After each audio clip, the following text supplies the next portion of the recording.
নমস্কার বন্ধুরা, আমার বাড়িতে আজকে একটা নিরামিষ আইটেম রান্না করছি। একটা নতুনত্ব রেসিপি, নিরামিষ, সম্পূর্ণ নিরামিষ রেসিপি। বাড়িতে যেদিন নিরামিষ আইটেম রান্না হয়, নিরামিষ দিনে আপনারা এটা রান্না করে দেখতে পারেন, খেতে খুবই ভালো লাগে। তো আপনারা দেখুন আমি কি রান্না করছি, আপনাদের সাথে শেয়ার করছি সেই রান্নাটাই। আসুন দেখুন। এই দেখুন, আমি রান্নাটা করার জন্য নিয়েছি পানি ফল। এখানে আমি পানি ফলটা ছুলে ধুয়ে রেডি করে রেখেছি। আছে পানি ফল, আর আছে এখানে টমেটো বাটা, আদা আর কাঁচা লঙ্কা একসাথে আমি মিক্সিতে পেস্ট করে নিয়েছি।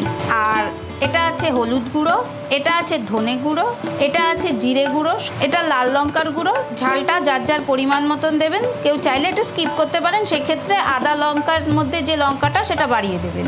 আর এটা নুন। এই যে আমি পানি ফলগুলো ছুলে রেখে দিয়েছিলাম ধুয়ে, তো এই পানি ফলটাকে আমি এরকমভাবে আর্ধেক করে নিচ্ছি। এই যে বন্ধুরা, আমি সবগুলোকে আর্ধেক করে নিয়েছি। যেগুলো একটু ছোট মতন সেইগুলোকে আর করিনি। তো চলুন মূল রান্নায় চলে যাই। এবার এটা আমি কড়াইতে তেল বসিয়ে দিয়েছি, তেল গরমও হয়ে গেছে। এই তেলের মধ্যে আমি এই পানি ফলটা ছেড়ে দিচ্ছি। এই পানি ফলটা দিয়ে দিয়েছি। এবার এর মধ্যে সামান্য একটু হলুদ আর অল্প করে একটু নুন দিলাম।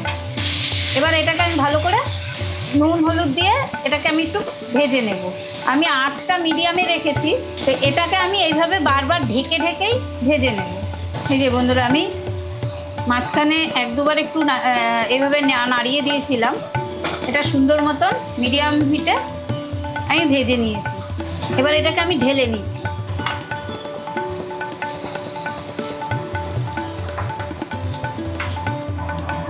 এই যে বন্ধুরা, আমি ওই কড়াইতেই আবার একটু তেল দিয়েছি। তেল দিয়ে আমি এই শুকনো লঙ্কা ফোড়ন দিলাম। শুকনো লঙ্কাটা একটু ভেজে তেজপাতাটা আমি ছিঁড়ে দিয়ে দিলাম। এবার এতে দিয়ে দিচ্ছি আদা আর কাঁচা লঙ্কার পেস্টটা।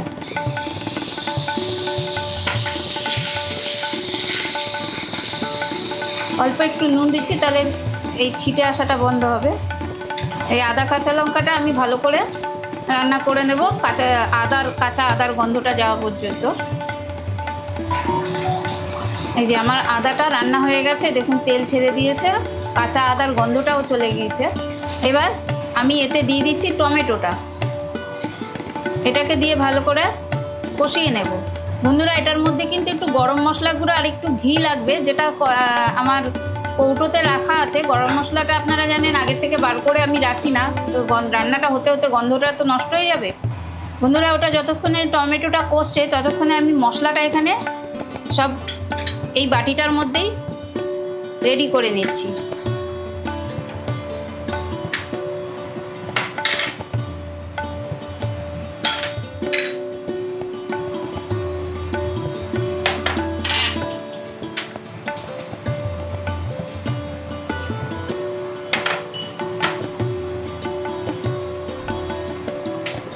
এখানে জল দিয়ে একটু গুলে নিলাম।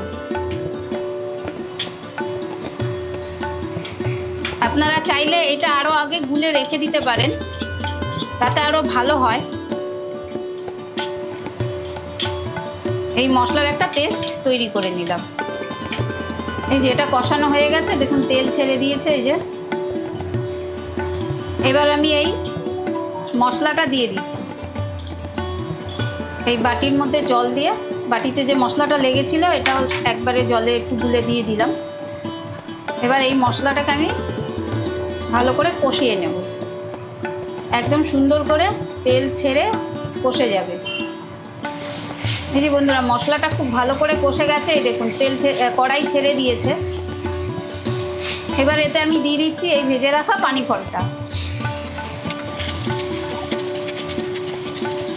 পানি ফলটা যেহেতু আগেই ভাজা আছে আর মশলাটাও আগে কষিয়ে নিলাম, তো এখন আর বেশি কষাবার দরকার নেই। একটু সময় রান্না করে এবার এতে জল দিয়ে দেবো পরিমাণ মতো। আমি যে পানি ফলটা তুলে রেখেছি এই বাটিটার মধ্যেই জলটা নিয়ে দিয়ে দিলাম।